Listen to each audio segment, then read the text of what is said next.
the world has ever seen. Just last night, I joined Vice President Mike Pence and Chairman of the Joint Chiefs of Staff, General Milley, to attend the dignified transfer of 5 American soldiers who perished on duty in the Middle East. This was a somber and humbling moment that reminded us of the tremendous sacrifices made by the men and women of the United States military in service of freedom and security. Our armed forces take an oath to support and defend the Constitution of the United States. They serve not for personal gain, but for the protection and well-being of their fellow Americans and their homeland. They are champions for peace, liberty, and the rule of law, and unrelenting when called upon to defend our people and our values.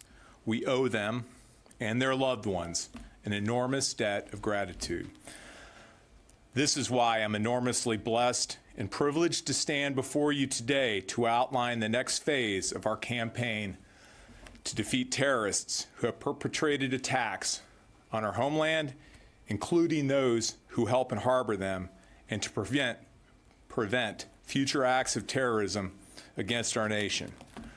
We owe this moment to the many patriots who made the ultimate sacrifice and their comrades who carry forward their legacy. Together, we have mourned the loss of more than 6,900 American troops who gave their lives in Afghanistan and Iraq, and we will never forget the more than 52,000 who bear the wounds of war and all those who still carry its scars, visible and invisible. In light of these tremendous sacrifices, and with great humility and gratitude to those who came before us, I am formally announcing that we will implement President Trump's orders to continue our repositioning of forces from those 2 countries. By January 15th, 2001, I clearly am thinking of where this started in 2001. By January 15th, 2021, our forces, their size in Afghanistan, will be 2,500 troops. Our force size in Iraq will also be 2,500 by that same date. This is consistent with our established plans and strategic objectives, supported by the American people, and does not equate to a change in U.S. policy or objectives.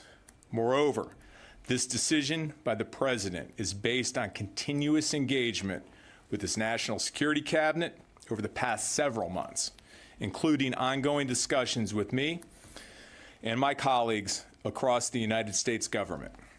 I have also spoken with our military commanders, and we all will execute this repositioning in a way that protects our fighting men and women, our partners in the intelligence community and diplomatic corps, and our superb allies that are critical to rebuilding Afghan and Iraqi security capabilities and civil society for a lasting peace in troubled lands.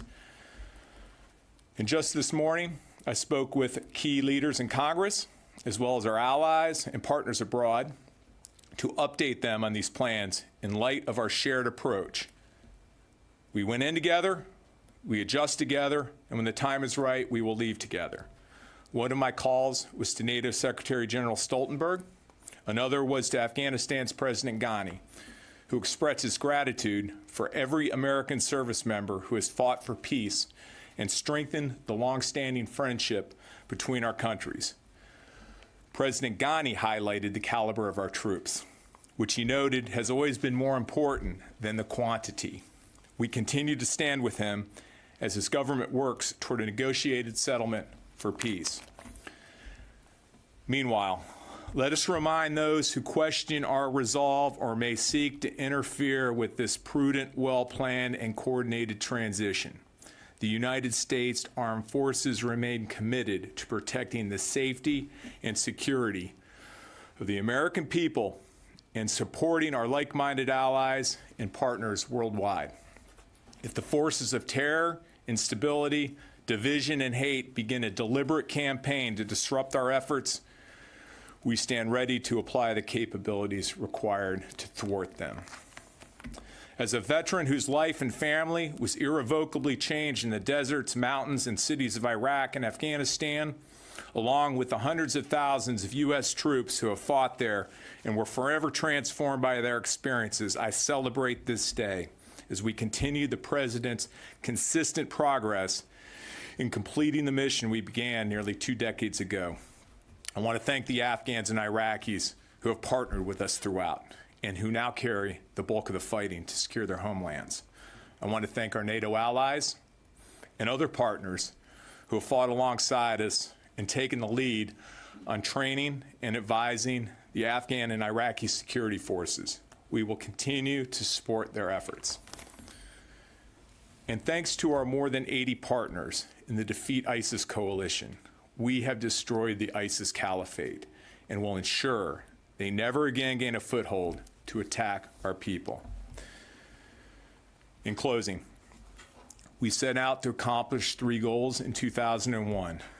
First, go abroad and destroy terrorists, their organizations, and their sanctuaries.